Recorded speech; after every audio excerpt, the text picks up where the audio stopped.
So I wasn't planning on making this video today, but here we are. Don't be afraid of hard times.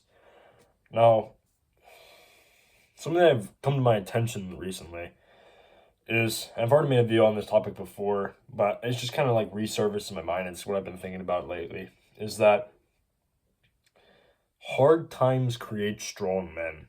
Strong men create easy times. Easy times create weak men, and weak men create hard times. Right? So this is I believe this is a pretty old quote, and it just sort of highlights this sort of cycle of history. And when you look at history as a whole, you kind of do see that this kind of happens, right? In Rome, in Israel. Israel is a good example because, if you read the Bible and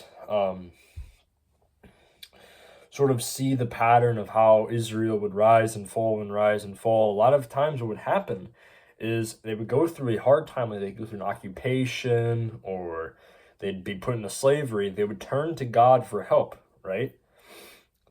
And then God would eventually intervene and help them. And because the people were strong, they were able to survive through that hard time. And because they were strong, they knew they needed to keep their faith in God. And so they would worship God and honor him and follow him. But eventually, because they were now living in an easy time, the people started to turn away from God, started to worship false idols, start to be more selfish, more greedy, more prideful, all that stuff. It's not good for society. And they would turn away from God, and eventually they would make poor decisions, and they would lose some wars, and Israel would fall again, and the cycle would continue to repeat and repeat and repeat. What I'm getting at here is that right now, you who are watching this video, you have probably not gone through that much suffering in your life. I know that I haven't, right? I haven't gone through very much suffering in my life. But I do like to think that, a lot of people who are very lazy, who's really just really have it made, right? And I believe that I have it made. But I do like to think that I am able to grow. I'm able to become stronger, right? And the truth is, all of you guys are. Everybody watching this video, you, right now, you have the capacity to become a strong man and be able to provide for possibly your future family or your future wife or your current family. If you're an older man, you already have a family or whatever. So don't be afraid of the hard times, right? Because the truth is, when something bad is going to happen, when a challenge faces you, it's easy to just break down and crumble and be upset and ask God or people around you, like, why is this happening? This is horrible. Please help me. Like, start begging for help and all this stuff and just kind of be a weak man. But the truth is, that hard time, I believe that God gives us everything that we need to become the best possible versions of ourselves. Right? Because why would God want us to be a bad version of ourselves, right? No, he wants the best for us because he loves us, right? And so I believe that he gives us everything that we could ever need to become the best version of ourselves. But the truth is, we can't always see that. We can't always see that something is the best for us. We can't always see that the challenges that we are facing are happening for a reason, right? We can't always see that. We can't always identify why that's happening. But as people of God, even if you're watching this and you don't believe in God, as human beings, we have to buckle down and try to get through it, right? We have to be disciplined and strong enough and courageous enough, because a big part of that is bravery, is putting a lot of trust in God. There's courage involved in that. And by doing that, we're able to become a stronger, better version of ourselves because we're able to see a hard situation that's happening and learn from it and become a better version of ourselves, right? A great example of this is the gym, right? Because the gym, honestly, what applies to the gym applies to real life a lot, right? Whether it be progressive overload or discipline or whatever, right? In the gym, how do you get stronger, right? Everybody should know this. How do you get stronger in the gym? You lift weights, right? But if you want to get stronger, you're not going to lift the really, really light, really easy 5-pound weights unless you're already pretty weak, right? Unless you physically can't even lift the 5-pound weights. But you're not going to lift the lightest weight that they have and expect to get stronger, right? You're not going to be lifting only the lightest weights, having it be super, super easy, not even going to, there's a little bit of burn in your muscle or anything. You're just kind of moving stuff around, getting a little tired, and then putting it down, right? Are you going to get any stronger? No, you're not. You're not going to improve by just moving around little tiny baby weights, right?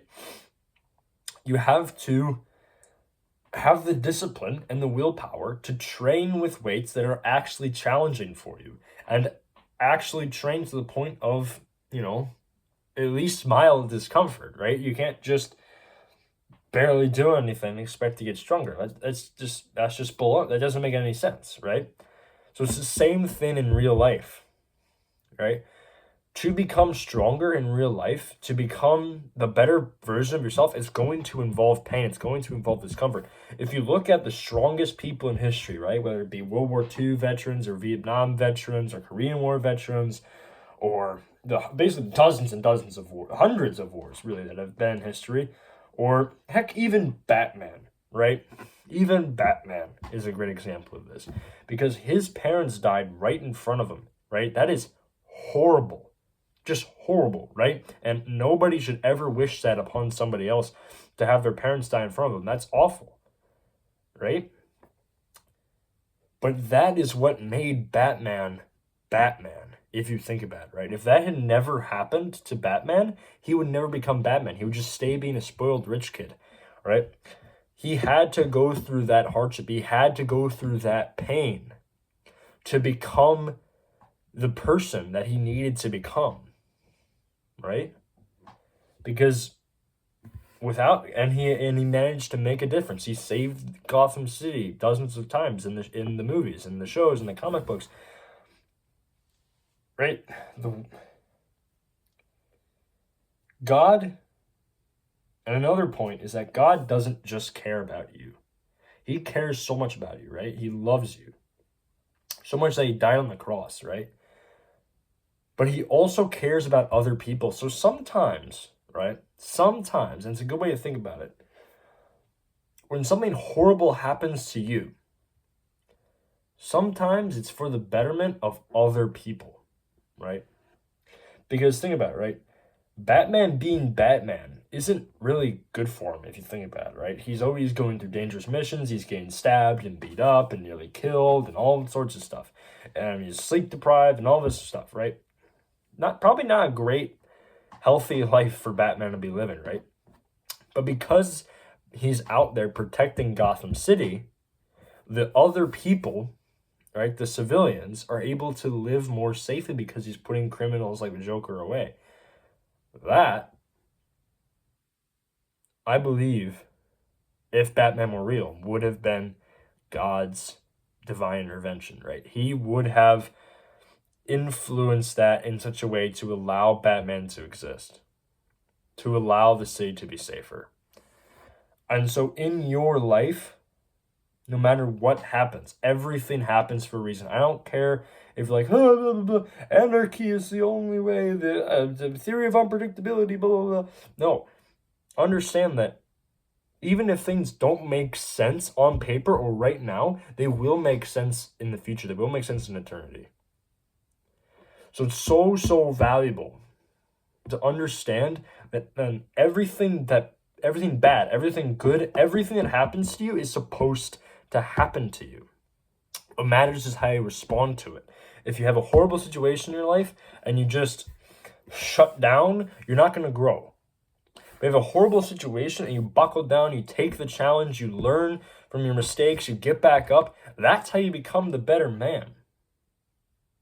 That's how you prove not only to yourself, but to the other people around you, and even to God, that you are a capable, strong, hardworking man.